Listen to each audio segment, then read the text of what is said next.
एक आहे सर. हा कोण आहे? भाऊ आहे माझा बारका. भावाला घेऊन डिलिव्हरी करतोस? दादा याची तब्येत थोडी खराब असते म्हणून त्याला घेऊन मी फिरतो. जर त्याची तब्येत बरी नाही तर त्याला घरी ठेव ना, त्याची काळजी घे. बाहेर कुठे घेऊन फिरतोस त्याला? दादा कॅन्सर आहे त्याला. हा तर मग त्याला एवढा रात्रीचं कुठे घेऊन फिरतोस तू? जर मी याला घरात ठेवलं आणि मी नसताना त्याला जर काय झालं तर कोण बघेल त्याला?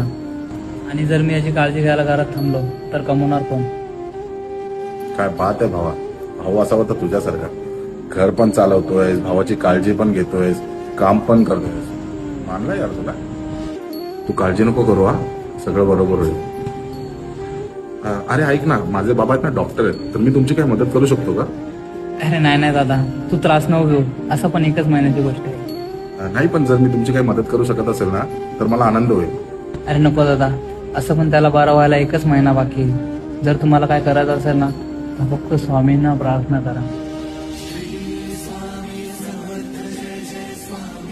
चल, जर मी तुला तेवढे पैसे देईन जेवढं तू एका महिन्यात कमवत असशील तर. अरे दादा काय मस्करी करतोय? अरे नाही, मी मस्करी नाही करत आहे. एक महिना घरी राहून तू आपल्या भावाची काळजी घे. अशी पण मदत करतो का? अरे मदत म्हणून नाही तर उधारी समजून घे.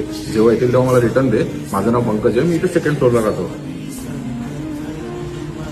अरे जास्त विचार करू नकोस.